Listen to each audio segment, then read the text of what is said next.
Kelompok separatis teroris Papua yang merupakan kelompok kriminal bersenjata atau KKB telah menewaskan 95 nyawa berkat aksi brutal yang dilakukan selama 3 tahun. Masyarakat mendukung pemerintah untuk menumpas habis kelompok separatis teroris Papua yang telah melanggar HAM berat tersebut. Dan kelompok separatis juga teroris Papua telah banyak membunuh rakyat. Hal tersebut dibenarkan oleh Menko Polhukam Mahfud MD, di mana dari jumlah 95 tersebut, 59 diantaranya merupakan warga sipil. Selain mengakibatkan puluhan orang meninggal dunia, teror yang dilancarkan oleh KKB juga menyebabkan 110 korban luka-luka.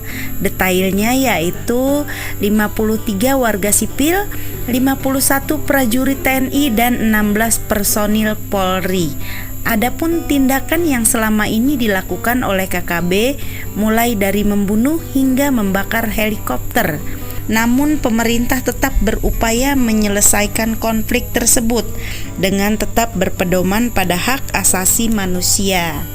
Dirinya juga mengklaim bahwa lebih dari 90% masyarakat Papua tidak ada masalah dengan Negara Kesatuan Republik Indonesia atau NKRI.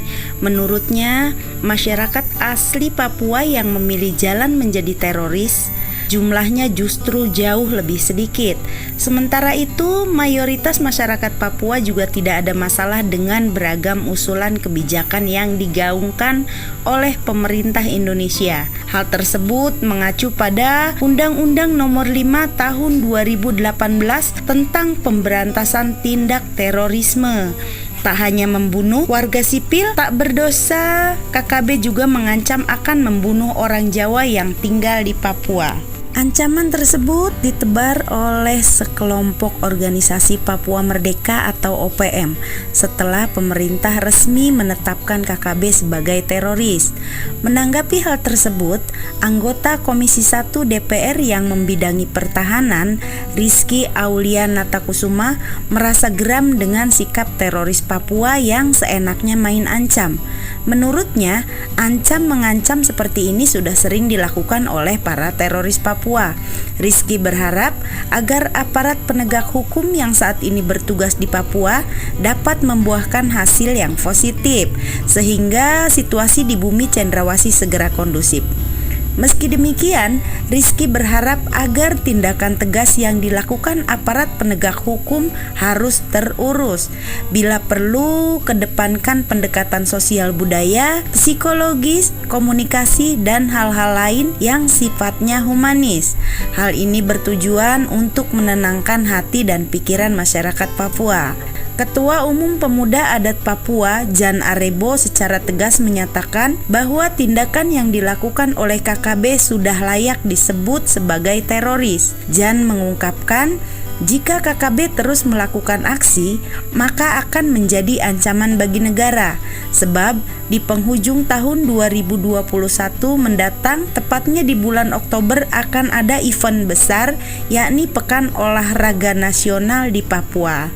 Apabila kita mengacu pada Undang-Undang Nomor 5 Tahun 2018 tentang perubahan atas Undang-Undang Nomor 15 Tahun 2003 tentang penetapan peraturan pemerintah pengganti Undang-Undang Nomor 1 Tahun 2002 tentang pemberantasan tindak pidana terorisme menjadi undang-undang. Dan pada pasal 1 ayat 2 Undang-Undang Nomor 5 Tahun 2018 disebutkan bahwa definisi terorisme adalah perbuatan yang menggunakan kekerasan atau ancaman kekerasan yang menimbulkan suasana teror atau rasa takut secara meluas, yang dapat menimbulkan korban yang bersifat massal dan atau menimbulkan korban yang bersifat massal, ya.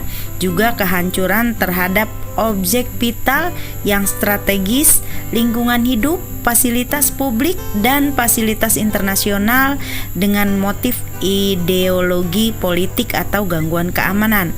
Jika merujuk pada definisi tersebut, tak hanya mendapatkan label teroris, tetapi juga pelanggar HAM berat.